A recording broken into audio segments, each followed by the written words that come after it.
Hello, everybody, and welcome to Opinions and Attitudes. I'm your host, Scottye, along with my co-host, Greg. Greg, how are you doing today? I'm doing great today, Scottye. I'm glad to be here for our first episode, and I hope everything goes smoothly, and our listeners are really excited to be here today.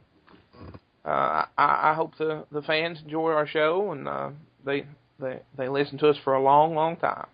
I really do. So, first, what we should talk about is what we want to do with the show. The format is that the listeners vote in a poll that will be on opinionsandattitudes.com, and they select the topic that we talk about. And then we will go and do some research on the topic and take two opposing views and discuss it for 30 minutes to 45 minutes. Anyone wants to give their input, you can feel free. We'll eventually have a page set up where you can contact us. But in the meantime, feel free to contact us at greg@opinionsandattitudes.com and Scottye@opinionsandattitudes.com. And we'll be That's exactly right, take all Greg. the suggestions there. And we also have a Facebook fan page, which is facebook.com/opinionsandattitudes. And you can leave us feedback there. We'll have Twitter set up within the next week, and the contact page, and we also have forums on the website with a forum specifically dedicated to show topics. So you can go there and tell us about the things you feedback. like, the things you don't like. Exactly. There's a forum for show feedback, so you can go tell us what you like about the show, what you don't like about the show. You can call us fat and ugly and nerds, whatever you want. Just make sure it's mostly Greg. Yeah, thanks. But we want to point out that the show is really about listener interaction. We want you to help us evolve the show. We want the listeners to help us grow the show and take it to whatever level it ends up going to. We want you to tell us what you want us to talk about, what you don't want us to talk about, and we're going to give you every opportunity to do that. There's going to be a poll on the website, there's the fan page, there's Twitter, email, the forums. It's really a show about fan interaction. Right, whether you love what we have to say or you hate, tell us. We want to know. Exactly. Because it matters to us. We want to have a good show for our listeners. And for ourselves, obviously. I mean, we wouldn't be doing this if I'm doing it it for the wasn't swag. important. I need free swag for all who have swag out there. Any swag. Nexus 7, Google. Nexus 7. I had something in my throat there. I'm sorry about that. But the point is, give us some feedback. Tell us what you want us to talk about. Give us topics. Say mean things about us. Just give us feedback. That's all we want. And we'll make a better show.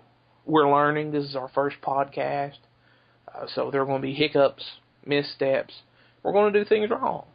But we're going to grow and get better. So please, give us feedback. And you can do that as simply as just going to opinionsandattitudes.com. We hope you all enjoy what we have to offer. Now, Greg, I don't know if you realize it, but let me preface this a little bit. We're recording on March 2nd at 12:45 a.m. So, on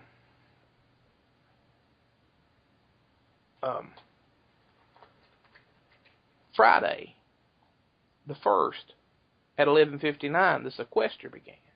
Right. And that's a pretty big deal.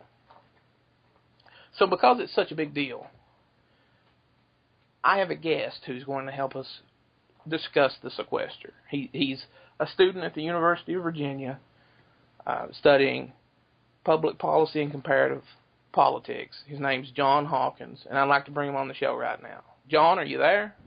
I'm here. How are you doing this evening? I'm doing pretty well. How are you? I'm fine. I'm sorry to keep you up so late. We appreciate you being on the show. Oh, not a problem, not a problem. Could you briefly explain to us what the sequester is and how it's going to affect the economy. Well, it's not a very simple topic, but the best I could put it is that if you remember back not too long ago, there was a lot of conversation about the debt ceiling. Right. And what the sequester is basically by agreeing to raise the debt ceiling, the amount of spending the government has, their members of the House basically forced an agreement into that bill that required the federal government to come up with a long-term plan for sorting out the nation's finances. It was right. It was a $1.2 trillion budget cut, right, over 9 years. It's $1.4 trillion in mandatory cuts. Yeah, not over 9 years. Specifically for this year alone, though, we're looking at $85 billion, which is these cuts will run from March 1st to October 1st, just how the budget year works out. But it actually cuts a great deal. We can look at over half of the cuts for this year alone are just military spending. That will stay true for 9 years unless for some reason they retroactively come up with some type of agreement to fix the debt ceiling. But there are a number of things that are being hit this year, specifically programs that are close to home for a lot of people. Even disaster relief, FEMA, that's $580 million this year. Federal Pell Grants are safe, but federal work study is not. They're looking at 380,000 students losing their federal work studies just because of the sequester. So it's a pretty all-encompassing budget cut. It really is. I mean, it leaves no department in the federal government unscathed, and there are certain states that have more federal workers in it will be hit the worst, specifically New York, Virginia, Maryland, and California. Those states will be hit the worst.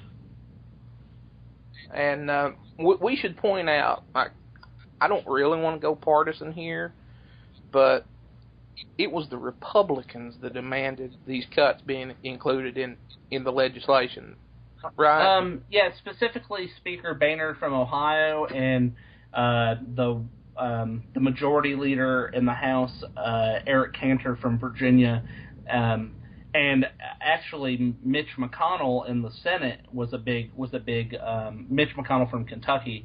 Those are the people who were really the big players and were causing this. But Eric Cantor and John Boehner were the big driving force behind this. Now, when they were putting this in the legislation, which was the Budget Control Act of 2011, they never thought that the sequester would actually happen. They thought they would come up with some agreement. Isn't that correct? Yeah, they really did believe that there was going to be an agreement, and right before the election, during the election period, there was conversation about, okay, we need to get this fixed, blah blah blah, the debt ceiling. They got an extension right before the end of the new year. Actually, the sequester was originally supposed to go into effect on January 2nd, 2013. Right. And much through John Boehner and Eric Cantor would not work with President Obama. They refused they met a couple of times, but they couldn't come up with an agreement.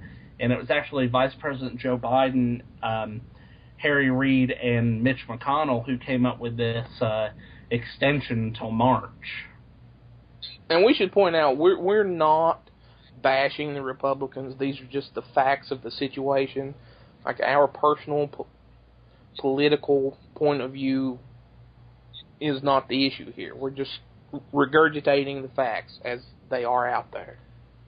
Absolutely.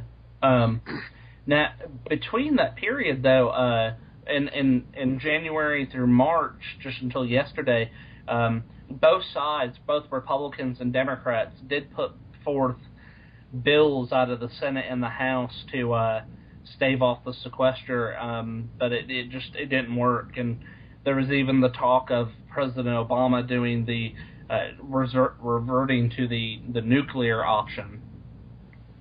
And that is the Secretary of the Treasury has the right to print a coin of any denomination he chooses that is legal tender, and they were going to consider printing a platinum $1 trillion coin, and they were going to deposit into the Federal Reserve.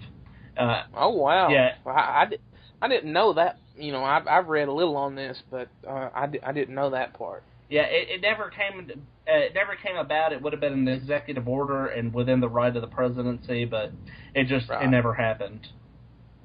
And that's because until Friday, it looked like there would probably be a deal. Yeah, right. Yeah, pretty much they thought there was going to be a deal at the 11th hour, but it just never happened. I'd just like to chime in for a second. There's a possibility that a $3 trillion coin could be created, or is that off the table now? Because that excites me. Well, the $1 trillion. It's still possible. I mean, they could do it. I mean, they just confirmed a new the Secretary of the Treasury yesterday actually. So he could, in the morning, Obama could wake up and say, "Hey, I want to print this $1 trillion coin," and they would have to do it. They wouldn't have a choice. That's pretty awesome.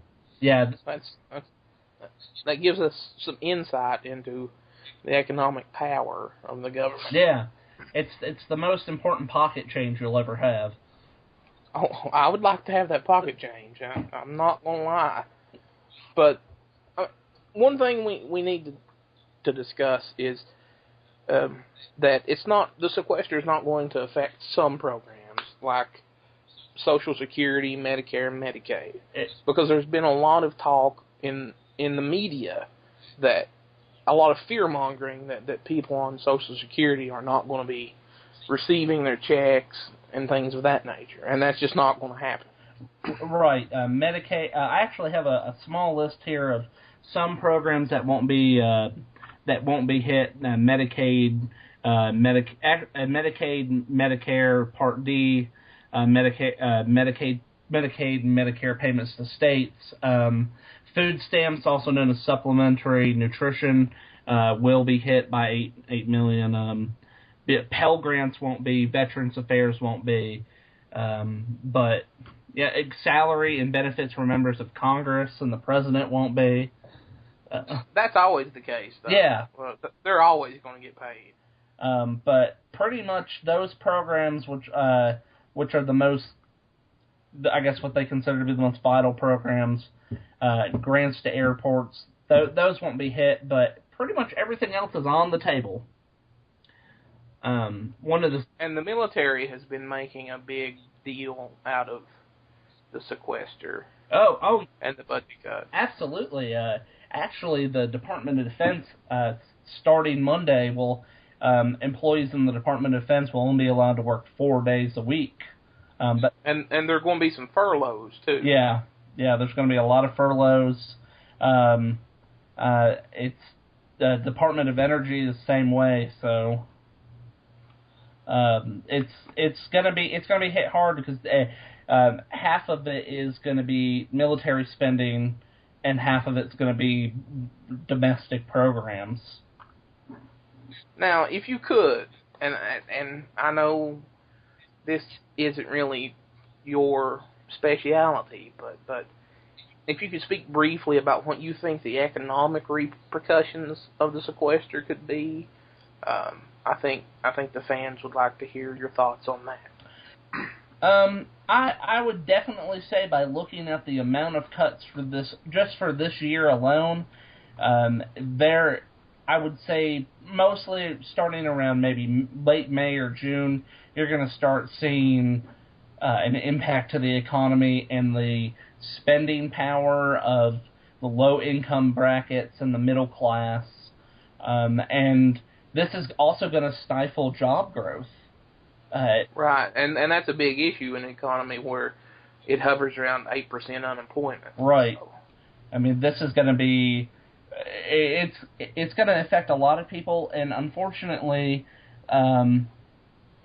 it's going to be a long-term thing. If there is no retroactive bill that goes through Congress sometime soon to take care of the sequester, then it will be a long-term deal, and it very well could trigger another recession if it continues on for 9 years like it's supposed to, because we're just teetering out of recession now. Exactly. Okay, John, I'd like to thank you for coming on the show and giving your opinion and sharing your knowledge of the sequester with us. And we hope to have you back on the show again. Well, thank you so much, and I appreciate it. All right, Greg, is there anything you'd like to talk about? There's always something I want to talk about. Maybe we could take a break from the politics for a second. And I'd like to bring up just something that's been eating at me for some time now. That's funny. Something's been eating at you. It is. It's very funny. What's even funnier is because it's something I eat that's been eating at me.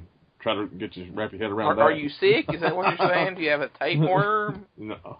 Some sort of bacterial infection? No, what I speak of is McDonald's. As it comes from McDonald's. Yeah, McDonald's. You like McDonald's, right? No, not particularly. Yeah, you do. All fat guys love McDonald's.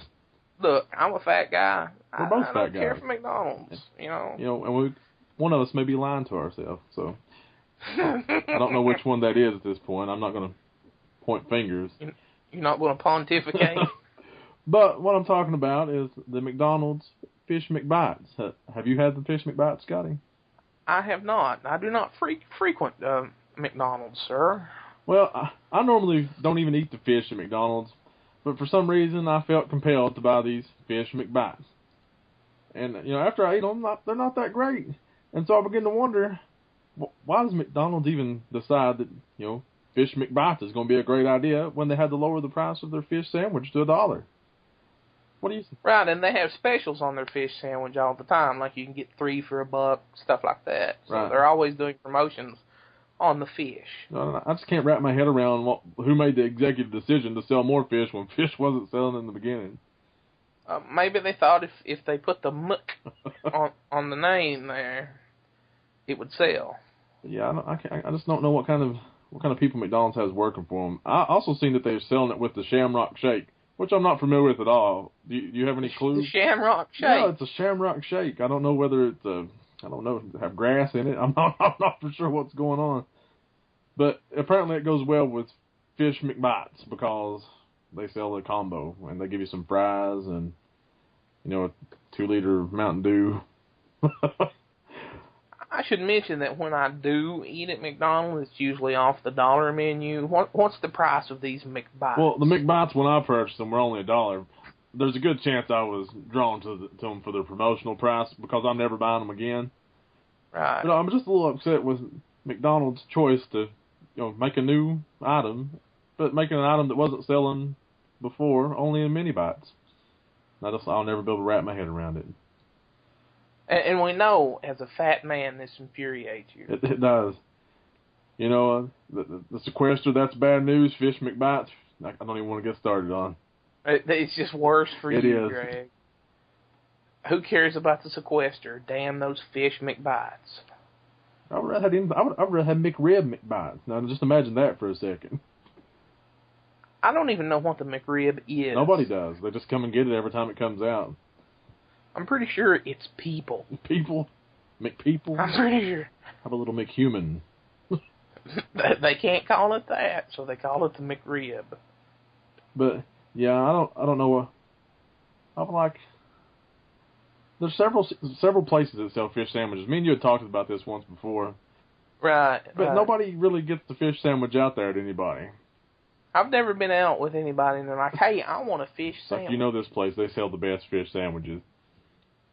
It's like if it's not the burger, it's the chicken. I think Burger King, does they sell a fish sandwich? They do, I believe. Have you ever ate the Burger King fish sandwich? Dude, when I go to Burger King, it's a Whopper. I think that's what it is with most. If I want to get fish, I want to go to Long John Silver's, and you would think McDonald's would know this because... Right, because nothing's better than a good piece of cod. Right. That stick cut cod, everybody loves it. Right. Deep fried. Mm-mm. But I think, McDonald's needs to rethink their whole fish sandwich deal and get on board with something else. And It's sort of like Hardee's having fried chicken, Do they still have fried chicken? I don't know, but they used to. And how do you compete with KFC on fried chicken? I don't know. And how does a burger joint begin selling fried chicken? Maybe I don't know Hardee's history. Maybe they started out selling chicken and evolved to burgers. I don't know. But well, they used to sell like hot ham and cheese sandwiches, which were really good. Like they had a variety of stuff. Now they're trying to be more of a burger joint. I bet they don't sell a fish sandwich. I don't know. I know they sell like a vegan burger or a vegetarian burger or something. I bet those aren't tasty. Have you ever tried a vegetarian burger? You know me personally, and do you think I've ever tried a vegetarian burger? I have. It was terrible. Did someone have a gun to your head? In a manner of speaking, well, we'll say metaphorically. Right. they had a gun to my head. But yeah, that's my 2 cents for the day. Fish sandwiches. Why? And fish McBites. Fish nuggets. You had to get the nuggets in there. But before the show, we were discussing it because he kept calling it fish nuggets. And on McDonald's website, it's fish McBites. Well, it's a fish nugget. I mean, what exactly constitutes as a nugget? Maybe it would work better if they called them fish McNuggets. Well, I'm gonna pull it out. I want to see what a nugget is, and we're gonna try to figure this out once and for all. I'm pretty sure what constitutes a nugget at McDonald's is pink slime. Now, here we go. A small lump of another substance. Another substance? Yeah, where do they get this from? Small lump of gold. Does that mean it's not a chicken McNugget? It's a small lump of another substance? What does that mean? Anything that's a small lump can be a nugget. That's what it's getting at, I think. Other than gold. Then I have some nuggets on the side of my stomach. Then I've been right this whole time. There are in fact fish nuggets.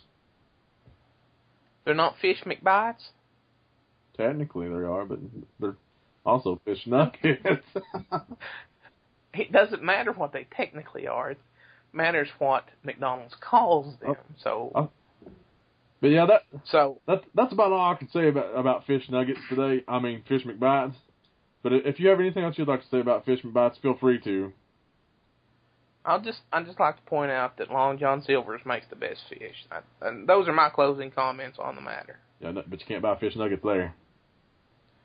No, but you can buy some delicious, thick-cut cod. You can. If Long John Silver's want to send us any type of coupons, we'd be more than happy to try anything you have. Thank you. That's right. Especially your fries. You have the best fries. Well, Scottye, I know I don't never have anything very entertaining to talk about. Anything you'd like to talk about today? I actually have something, like I want to get up on my soapbox and talk about something. Is it sturdy? It's titanium. Oh, that's awesome. So is mine. We must shop at the same store. We do. It's Fatties R Us. But there's something I really, really want to talk about. It's a hot button issue right now. It's marriage equality. And I read this article on Huffington Post, which I'll put it in the show notes. And the title of it is The Constitutional Case for Marriage Equality. And it references the 14th Amendment, which is the basically anti-discrimination amendment. For anyone not familiar with it, it was passed in 1866 and basically says that no one can be discriminated against based on their looks, sexual orientation, skin color, religion, etc., etc. It's worded in a very broad manner to include as many things as possible. And so things like the Defense of Marriage Act are technically unconstitutional due to the 14th Amendment. Now, we live in a country that purports to be the land of the free. And there are groups of people who can't even have the same legal rights as other people. And that's not freedom, that's oppression. And I know I could go into more detail about it, but the simple fact of the matter is, we live in a society that oppresses people for a number of different reasons. And constitutionally, we have to uphold people's freedoms. We don't do that. Now, you've got people who hammer home their love of the Constitution, who don't want homosexual men and women getting married and having the same protections and freedoms under the law as a man and a woman who are married. And that's simply wrong. It's wrong not only morally, it flies in the face of the very tenets that our nation is built upon. And I just want to say that if people who are listening to this, if you believe in the Constitution, then you should fight for the freedoms that are protected under the Constitution, which also include marriage equality. And don't pick and choose. Don't say this amendment I like because it fits my political agenda, and this one I don't, because it doesn't. You have to fight for them all. It's an all or nothing thing. It's a zero-sum game. You're either all in or you're not. And there are people in the United States that are oppressed, and we have to end the oppression of these people. And that's really just the cold hard facts of the matter. And I know you're not really that educated on what I'm talking about. It's sort of a soapbox issue for me, but what's your opinion of the land of the free? I mean, as a future social worker, there's diversity is everywhere, and we just have to learn to accept it. Because since we came to America, it's been a pretty diverse place. It was us, the Europeans, Indians. So from the get-go, this country's very diverse, and I think people just have to learn to accept it. And we've been working at it this long, and it's still not happened. I don't want to say it's a lost cause, but I just think we got to work harder at it. I mean, for me, there are things that I find personally very offensive, and I won't name them, right? Because it's not my place to. But I respect that individuals have the freedom to do things that I personally find offensive. Now, you can talk. Murder is not a freedom. You don't have the right to go out and kill someone. But we all have things that we think are wrong or just unappealing that are rights that people have. And just because we think it's not cool or it's upsetting, then we can't go around telling those people they can't do it. Can I ask you, what do you think fuels all this? I don't want to say hatred, but I just want to say desire to oppress these individuals. What do you think fuels this? A lot of it, I think, is ignorance, and let me offer some qualifications. To me, the word ignorance is not a bad word. It just means you lack knowledge. Doesn't mean you're stupid. Doesn't mean you can't learn. It means that you lack some knowledge. And we are all ignorant about a great many things. Simply, we just can't know everything. Right. But I think a large part of what fuels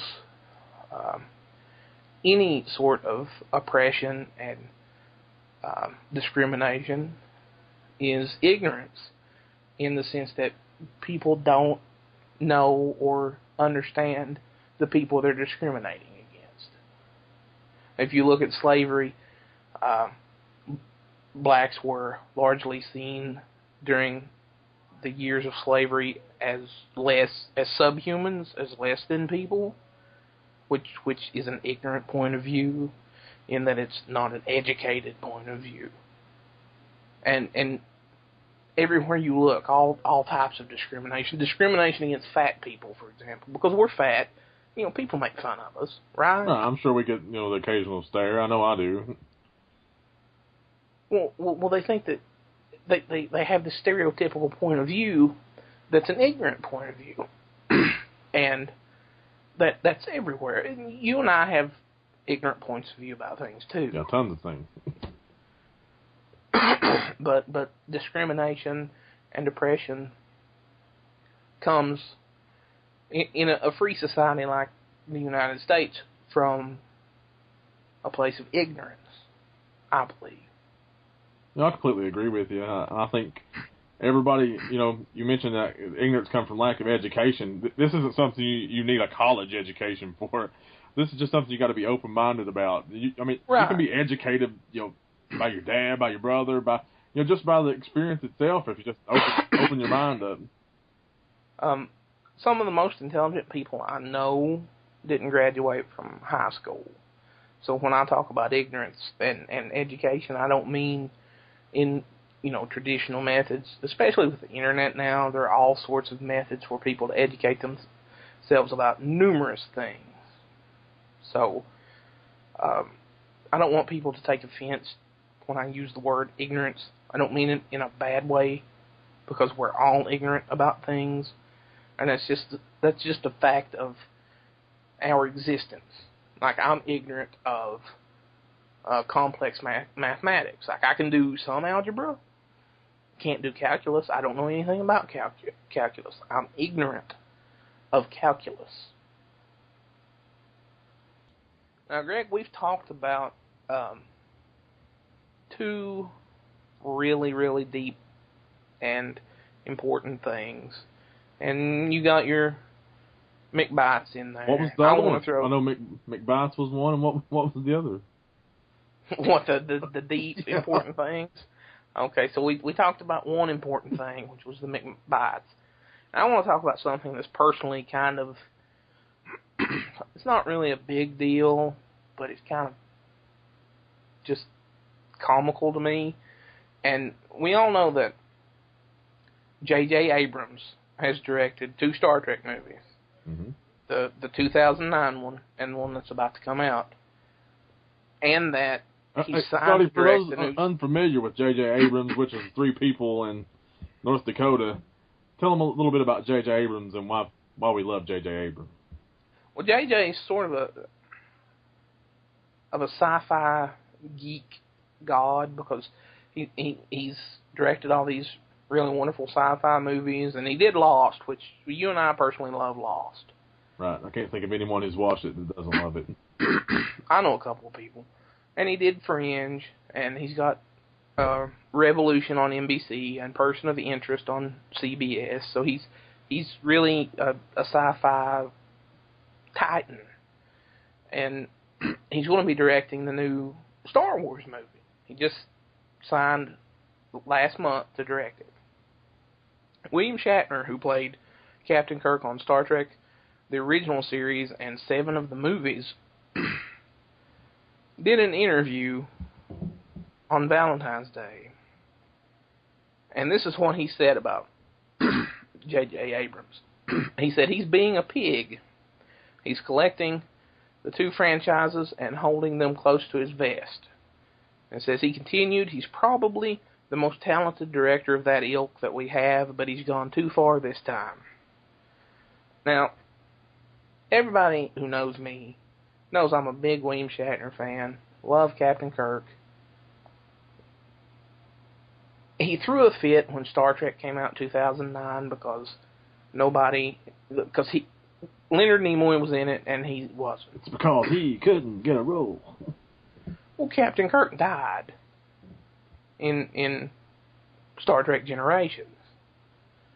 So, and Vulcans live like 200 and some years. So it was feasible for Spock to still be alive. And this just seems to me as William Shatner throwing another William Shatner tantrum. but I thought I would include it just because it's kind of like, it's just weird that the dude would go around bashing the guy who basically reinvented and saved the thing that William Shatner put many years of his life into. You know, Scotty, I'm not that familiar with the Star Trek world, and I don't follow William Shatner. Is he working at anything right at this point in his career? He just had a movie come out called Escape from Planet Earth. Yeah, that sounds like a C movie.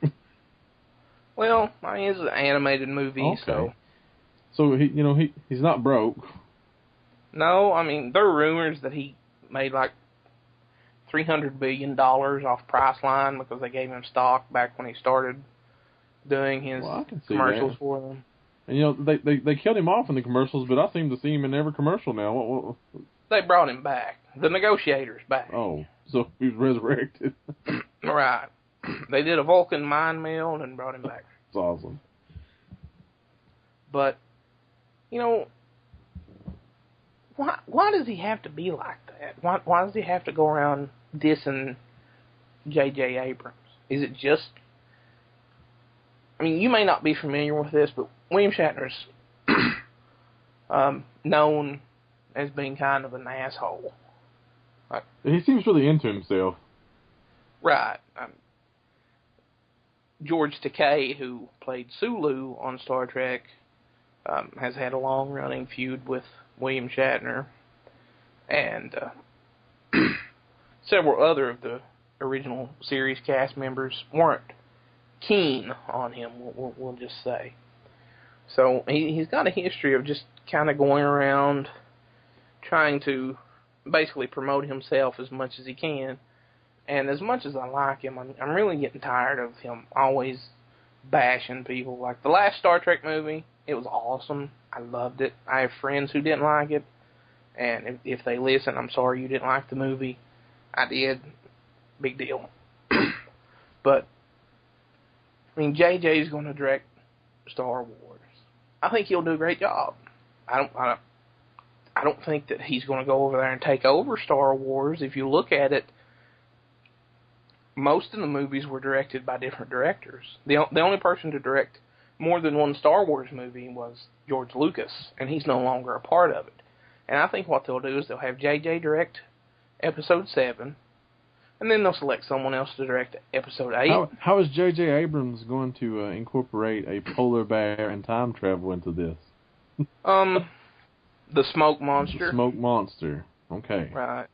The smoke monster is really a Sith. It's the polar bear's father. Right. There'll be that scene where the polar bear loses its paw, and the smoke monster goes, "I am your father."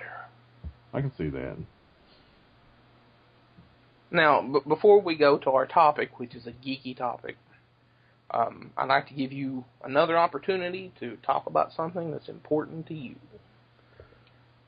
Well, there's tons of things that are important to me, but we're talking about entertainment right now. Have you checked out the show The Following? Got Kevin Bacon in it. I have. I watched the first 3 episodes. I'm incredibly impressed with this. It's refreshing to see something like that on.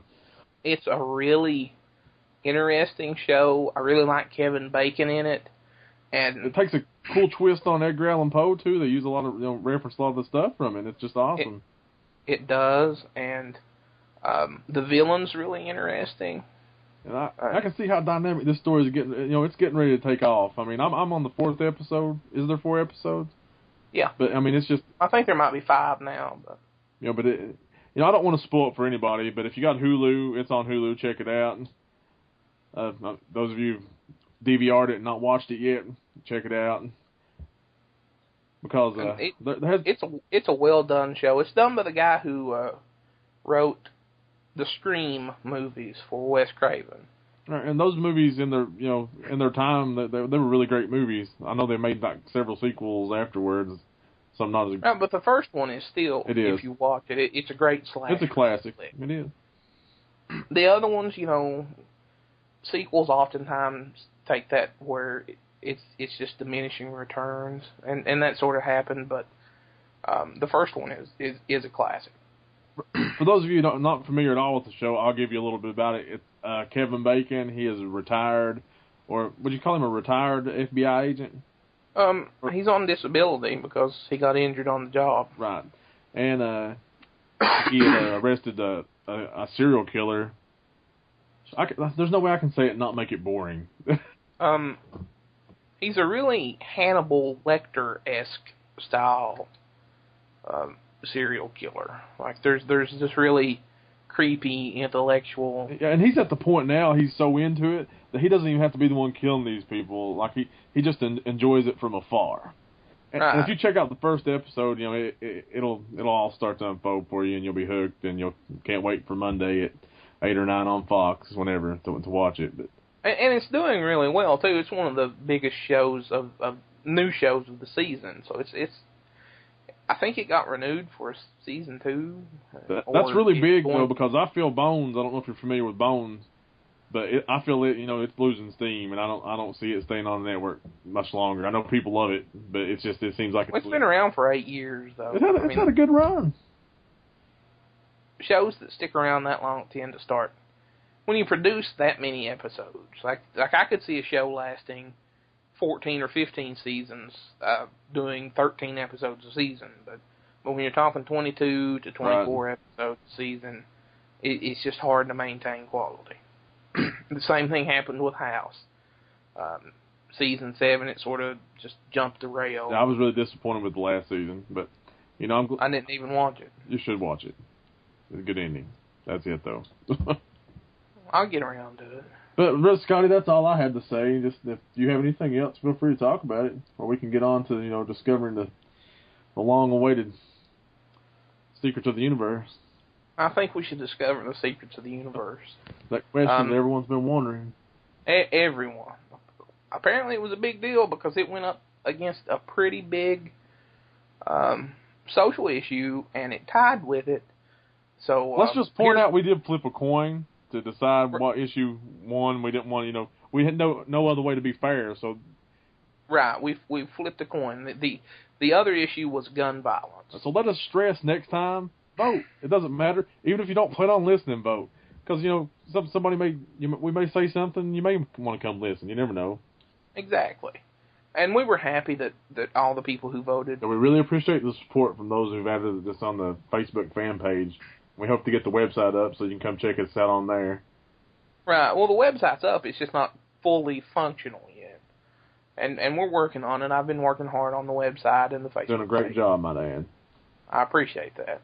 But our topic tonight is Star Trek versus Star Wars.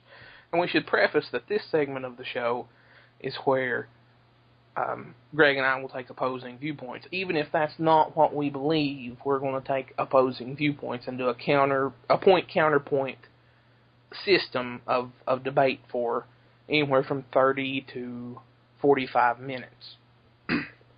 So I'm going to take, since I am a Star Trek fan and knowledgeable of it, I'm going to take Star Trek.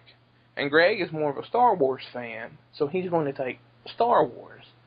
And I always like to give Greg the first few minutes to talk about why he thinks his point of view is the right point of view. So, Greg, take it away. So I've prepared a list of 5 reasons that Star Wars is better than Star Trek. And on the bottom of that list at number 5, we got that fat guys just aren't as cool looking in Star Trek uniforms as they are in Star Wars, attire. No, it's because most of it's robes. Right. Now let's talk about this for a minute. How many fat guys can successfully pull off, a Star Trek? I guess they're essentially a jumpsuit. Or do they got? James Doohan did it for years. Yeah, I don't know who that is. So he played Scottye in the movie. Oh, okay. But he was definitely wearing some. Is it one piece? I'm so unfamiliar with it that in my mind it just seems like it's a one-piece suit. No, it's a top and bottom. But it just seems extra tight on those people, like almost like pantyhose type material. Sort of spandexy. I'll give you that. Right. They're not superheroes, Scottye. Well, they had budget issues, man. Well, but now, point 4. Wookiees. That's it. Wookiees. Just Wookiees. Wookiees are cool. Just Wookiees. What does Star Trek have that can compare with a Wookiee? Tribbles. What? Exactly. I don't know what a tribble is. Tribbles. Because you've never watched. The next poll is going to be how many people knows what a tribble is. We're going to get that can't be the next poll. 2 votes. Because we have to talk about. We have to put a poll up about what people want to talk about. I will do an alternative poll. How many people knows what tribbles are? All right. So, point 3. It's. I didn't want to go here, but Star Wars is essentially have the same birth story as Christ. I don't know how you can trump that. America's conception. I mean, what does Star Trek have that can compare to that? The resurrection of Spock. Yeah. But that's no way compares to the. Those are, I mean, yours has the birth, we have the resurrection. So I'll give you that one. And what point was I on? I'm lost now. You were on 3. 3. I may not have as many points as I thought after all. That's the kind of life I live. That's how you roll. Oh, lightsabers. What about lightsabers? The coolest weapon in the universe. It's a laser that somehow magically stops in the middle of the air. I'll never understand it. No one ever will. I read an article once that lightsabers could be produced if they could figure out how to stop the. You may know more about it than I do. I don't really know anything about it. The light is like an infinite beam of light, but it's just got to stop somewhere. You got to have a stopping point. But right. It makes sense in my head. But lightsabers are cool nonetheless. And your final point? My final point is, Darth Vader, one of the greatest villains of all time. Now, a great cinematic villain. Now, is there an iconic character like Darth Vader part of the Star Trek? There are many. But before we get into that, let me offer my comments on why Star Trek is better. And then we'll go on to the more minute points. All right. Star Trek has, for over 40 years, been very socially relevant.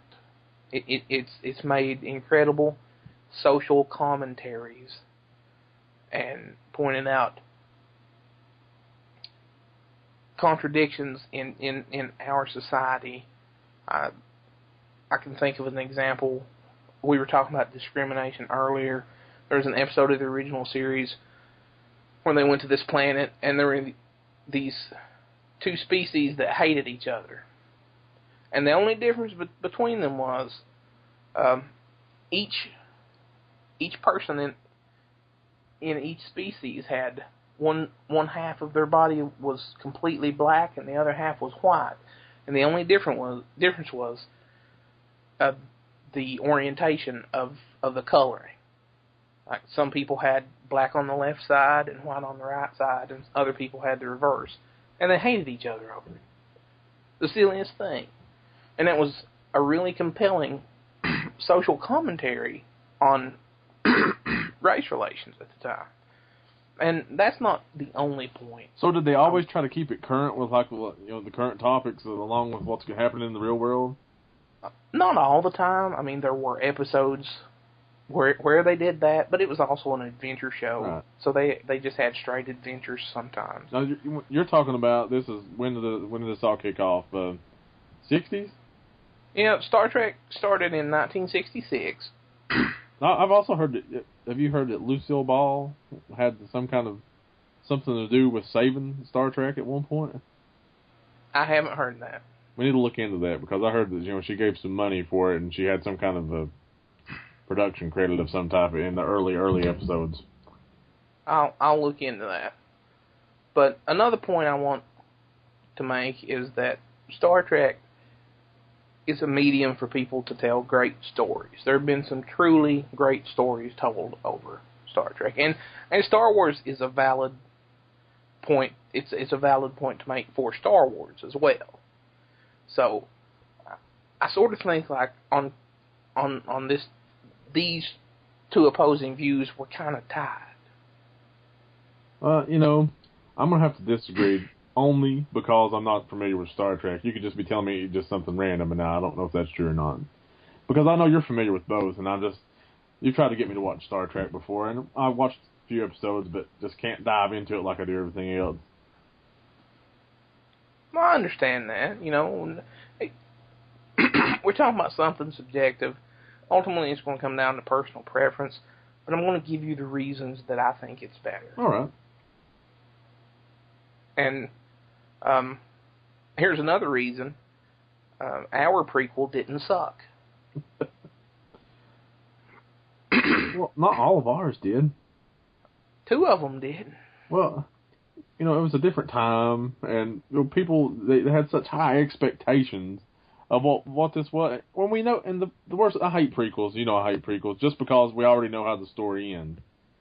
And right. how great can a story that's already been told? How great can the backstory truly be? That's the beauty of our prequel, Star Trek 2009. It throws all that out the window. You don't know what's going to happen. So it just starts it all over? It's a different timeline. Oh, so that's not a bad idea, though. There's still the main Star Trek universe that had happened from the original series to Enterprise. So they scrapped the timeline, but I got to ask, do they acknowledge this, though that Right, they did. That Leonard Nimoy, who played Spock, was in the last movie. This isn't like the Incredible Hulk movie where they go and just don't even acknowledge the... No, they acknowledge that events have changed and their future is going to be different. So they handled it in a very intelligent and pretty innovative manner. Well, that's not bad. I think a lot of people, maybe it's the CGI. I know that things progressed really fast. We went from stop motion to once the new ones started coming out, or the prequels began coming out, that everything was CGI at that point. Do you think it lost something for the true fans just because it was all CGI? I think people who are negative towards the movie because of CGI are just cynics, because I've seen some incredible CGI. I'll give you an example. Jurassic Park has incredible CGI. I agree. The dinosaurs still look real. That was a groundbreaking CGI movie, wasn't it? That was one of the first. And most of the CGI in the Star Wars prequels was good. It was. I mean, it didn't look like CGI most of the time. Have you watched either movie on Blu-ray? I got them both, but haven't had a chance to watch them.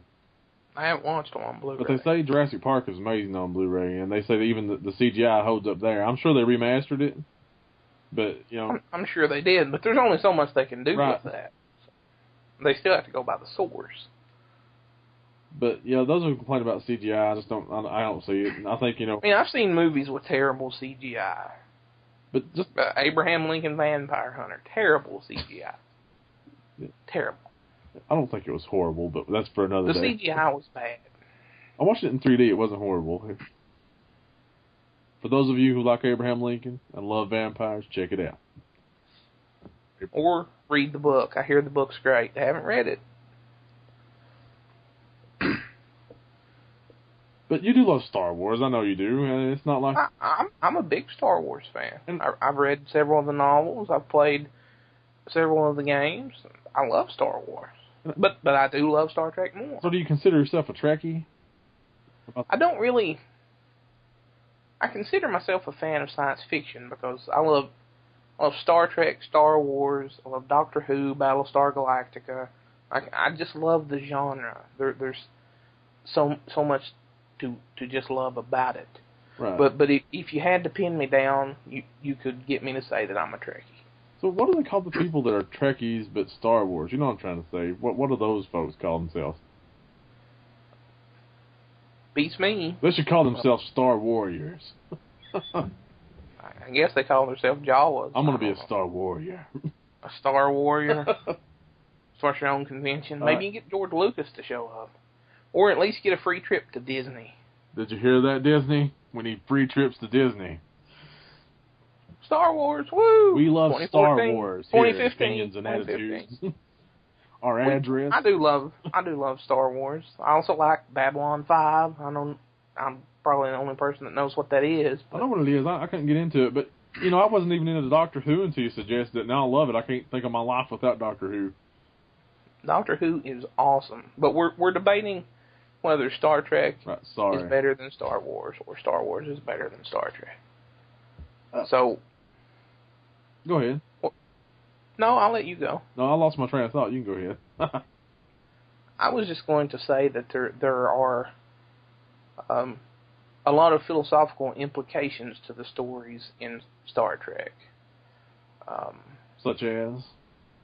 Well, as many people know, I studied philosophy for my bachelor's degree. And there are numerous books on the ethics of Star Trek, because it does have over those 40 years it develops an interesting and sometimes contradictory ethical system. And it's very complex. It's hard to understand. Even the bad parts of Star Trek maintain this sort of ethical system. So it's just really incredibly nuanced as a franchise, and you don't get that with a lot of franchises. Like with Bond, you don't see that long-running, seamless sort of ethical system. You see a long-running sort of history of womanizing, but Star Trek touched upon numerous relevant, at the time, ethical issues like euthanasia. There was a great episode of Star Trek The Next Generation where this alien came aboard the Enterprise, and he was this renowned scientist, and he was trying to help reignite the sun of his solar system, and he had a birthday coming up, and after that birthday he was going to commit suicide because that was a cultural tradition. And the show touched upon a person's right to end their own life, and it was done really well. It presented multiple points of view of the argument, and dramatically it was a very sound piece of drama. And I don't see that in Star Wars. I see some ethics, like the Jedi Code and the Sith Code, but I don't see that nuance. I can see what you're getting at there. You know, I've watched a few episodes, and they do seem to abide by, you know, I don't know, what did you call it? An ethical system? Yeah, but it's more than that. It goes deeper than that. It's a philosophy. Yeah, right. Like I watched the new one though, and I'm sure there's a big difference between what the new one represented and what the new movie. No, or? I watched not the new. I know these aren't new. These are '90s episodes. The one with Patrick Stewart and The Next Generation. Right, but I mean they still seem to have, you know, just like a Star Wars. I'm trying to explain that. You know, you talk about the ethics they have, but you know, as time goes on, they throw those out the window. It seems like. Because in the Star Wars prequels, the Jedi have a clear code, which pretty much every Jedi violates. But Qui-Gon Jinn violates it. Obi-Wan violates it, and Anakin certainly violates it. Yeah, well, that's what drove him to the dark side. Right, but you've got these two characters. Spoiler alert, it led to Qui-Gon's doom. Oh no, everyone knows now. You know, there might be that one person on the planet that hasn't seen Phantom Menace. Yeah, my wife. Okay, so if she listens, she's going to know. She is going to know. It's really going to surprise her when she finds out that little boy's Darth Vader. Yeah, the little cute boy who couldn't act. Whatever happened to him? Anyway. He actually, the fan response was so strong against him that he stopped acting. He stopped? Yeah. I mean, the fans were so mean to him. He's not like a door greeter at Walmart now, though, right? Not that there's anything wrong with that, but coming from Star Wars to door greeter. I think he works at Target. Okay. No, I don't know what he does. But you have to make some arguments as to why Star Wars is better instead of... I told you lightsabers, that's all I got. Lightsabers, all you got. Yeah, but no, it's an epic story. First off, I think it opened up a whole new avenue of storytelling for movies. It did. It started the era of the blockbuster. I'll give you that. Right, because... before Star Wars... Let's try to think of a bigger movie before it, though. I mean, there's got to be one. What about Jaws? I know Jaws was a big film, but was it before or after the first Star Wars? I think it was before, but it wasn't... Not on the grand scale that Star Wars was. I mean, there had never been anything like Star Wars. Even 2001: A Space Odyssey, which is a fantastic movie, wasn't as epic and grand in scale. Do you think that it did have that epicness because people had never seen people had seen stop motion before, because the Star Trek did stop motion for their opening, didn't they? I mean, people hadn't seen the level of technical expertise in terms of visual effects. It was good, though. I mean, give or take, even on the VHS copy, which I'm sure they even remastered that. But I mean, Lucasfilm pretty much defined what visual effects would be. I mean, they still define it, Industrial Light and Magic. That is that same company, isn't it? Well, Disney owns it now, but yeah. But yeah, that's one of the real reasons I think Star Wars is better than Star Trek, just because without that, there's nothing. A larger cultural impact, maybe. Maybe. Is that what you're getting at? Because when Star Wars came out, it did sort of redefine what a movie could be, and I'll give you that. But Star Trek, as far as deep meaning, other than the epicness of the story, I can't read into it like you have Star Trek. To me, it's still just a great story, and that's all it can be, I think. But there's people out there that live their life as Jedi that think it's way more than that. I'm pretty sure that there's still a religion. But there is. It's most popular in European countries, but so you can have a Jedi religion. So there has to be more to it than I see. But not for me. Star Trek has always been a big part of my life. One of my earliest memories is of watching Star Trek, the original series. And as a child, I was a great fan of it. And a lot of it went over my head. But it was just the adventure of it captured my imagination. The adventure, the possibility that someday mankind could be out in space exploring. The inspiration. I mean, Star Wars doesn't have that inspiration. How many scientists and people who work at NASA have said, I'm here doing this because of Star Wars, versus how many have said, I'm here doing this because of Star Trek? There's such an inspirational quality to Star Trek. And to be honest with you, there are stories in Star Trek that I think are more epic and better than Star Wars. I'll give you an example. Star Trek II, The Wrath of Khan. It's probably one of the best movies I've ever seen. It's better than Empire Strikes Back. I'm going to get some fan rage for that, but to me it is. And it tells an epic story. It tells a tragic story. There's so many different nuances to that movie. And the new Star Trek that came out in 2009 was just a great adventure film. It had the feel of one of the great adventure episodes of the original series. And that sort of storytelling flexibility, the ability to tell stories that are relevant and philosophically deep and exciting and adventurous, is something I don't really see in Star Wars. I mean, Star Wars is exciting, it's fun, it's sort of like popcorn. It's a popcorn flick, kind of. It's deeper. It's a little deeper than the popcorn flick. You got to give it some credit, just for the epicness of it. Did you think that the Lord of the Rings, were those popcorn movies for you? There was a much deeper meaning to Lord of the Rings than there was the Star Wars movies. Especially the prequel trilogy.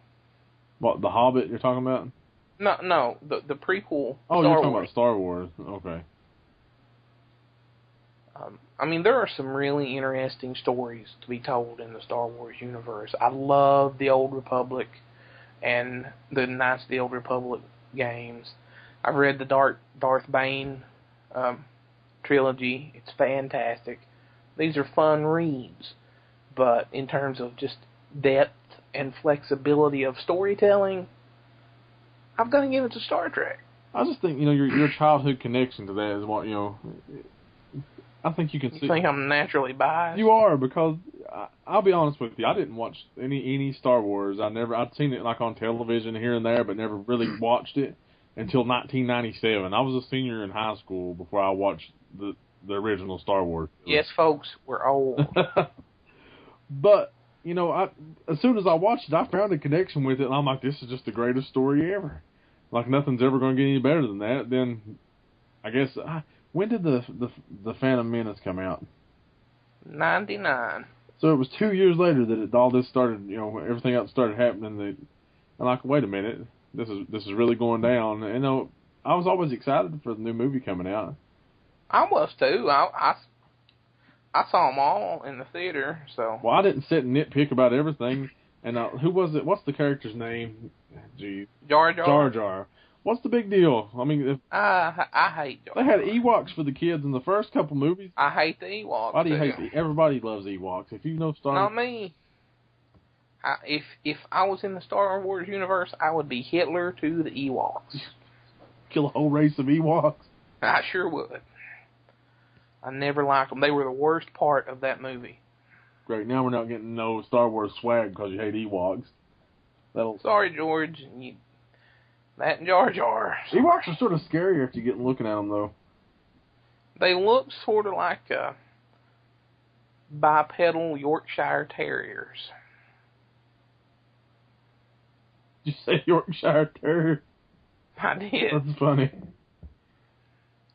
Because I've been looking at pictures of Yorkies, and every time I look at one, I'm like, it's an Ewok on 4 legs. It makes me think about there was an episode of How I Met Your Mother, and are you familiar with the show?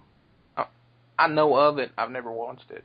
So there was like the appreciation for Ewoks chart that it was Doogie Howser. I can't think of his real name offhand, but he's on the show, and it says if you were born anytime after or before the Star Wars came out, that you appreciated it more. And the newer kids, they just couldn't bring themselves to appreciate it. I know lots of kids who love Star Wars. Like who? Like younger kids. Think of some kids. I've got nieces, nephews. I can't think of anyone younger than me. I've got a friend who has some kids because I don't really have nieces and nephews who are that young anymore who love Star Wars. I know it's popular because the toy line, they still make toys, but those could be adult collectibles too. So I don't know if young kids like. Let's put it this way: the prequel trilogy made tons of money. The new one's going to make tons of money. So when is the new one? See, that's how much I know about it. I don't even. It comes out in 2015. 2015. Like pretty much after the media blitz for Star Trek, JJ's going to start directing Star Wars. Well, they're working on the script. We have that to look forward to. I'll go watch it. I expect it to be a great movie. Do you think that? I think they'll mess up the story though. It's in a universe with that many possibilities. It's kind of hard. Only George Lucas could do. They just got to pursue something totally different in the universe, though. I don't think they can mess with that one story. Well, they shouldn't do a prequel, or a reboot of the original trilogy. I'm saying that there's something else had to be happening in the universe at the time, there's. Have you read any of the expanded universe? No, but I have played through some of the Xbox games, and I think they're prequels to all this stuff happening. It's like Did you play Knights of the Old Republic? it's the first one for the old Xbox. I did. Yep. But yeah, that stuff was happening in 1,000 years before all the stuff in the original trilogy. Right, it was happening thousands of years ago. That universe is old, and it has room for numerous stories. But who wants to hear the old story leading up to the greatest story ever told? Matter of Well, you mean Star Trek 2? Star Trek 73, The Wrath of Khan again. I don't know. There have been almost as many Star Wars movies. Well, there have been 6 Star Wars movies. We're on Star Trek 12. So how many? I mean, how many Star Wars movies truly bombed though, and how many Star Trek movies bombed? There have been like 2 Star Trek movies that didn't do that well. Exactly, I win. I don't even have to be emotionally connected to my topic. So it's purely based on box office revenue. You know the rules. I make them. I win. You make them and you win. That's right. All right, folks, there you have it. He wins because he says so. Now, you going to go make your mommy give you a cookie? Like, I wish I had a cookie. Okay, so pretty much it's a matter of personal taste. Wouldn't you agree? I would agree. I don't hate Star Trek. You don't hate Star Wars. But, you know, we're 2 different people, and we like different aspects of both. Well, like, I like Star Wars for different reasons than I like Star Trek. And I like the theme song. Well, the theme song is just epic.